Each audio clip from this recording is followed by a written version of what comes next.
Функционерите во Брисел сериозно да се позанимаваат какви пораки стигнуваат од Бугарија, кога во 21 век се води реторика на асимилација, негирање на македонскиот идентитет и продолжување на живковизмот, тврдења дека македонската нација била создадена од Јосип Броз Тито. Премиерот Христијан Мицкоски им порача на европските челници дека односот на нашиот источен сосед нема никаква врска со европски вредности. Обидот на еден европратеник кој што доаѓа од владеачката ГЕРБ да вметне амандман во кој што македонскиот идентитет ќе го дефинира како презент на англиски или сегашен.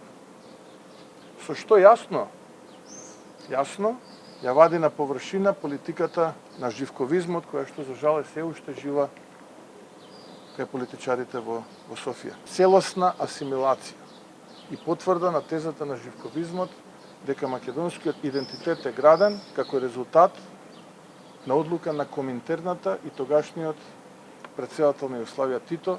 Во очи на гласањето за извештајот за Македонија во Европскиот парламент, Мицкоски е уверен дека ова се мали, но сигурни чекори, кои полека не го трасираат патот до Европската Унија на достоинствен начин. Сепак, ЕУ мора да покаже поголема волја за решавањето на прашањето со Бугарија, која се служи со уцени и ултиматуми за да го добие она на кое се согласи претходната власт. Ние изминативе месеци работевме на извештајот на известувачот, да јасно го потенцира посебниот многовековен македонски идентитет и јазик. И се постигна тоа што требаше да се постигне. Знаете, изминатив период бевме обвинувани што правиме, како правиме и така натаму. Работите во животот треба да ги правите со мали чекори, но сигурни чекори. Големи чекори, како некој што викаше квантни, не враќаат 3 квантни назад, како што тоа го правеше минатата влада.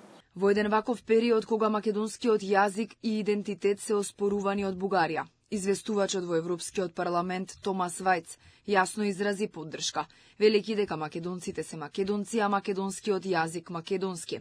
Побара конструктивност и поддршка од европратениците за извештајот за Македонија. Очигледно изненадена од острата реторика на македонските власти, Бугарија пред 2 дена донесе декларација во парламентот со која се повикува Македонија да ги исполни условите прифатени со францускиот предлог во 2022 година.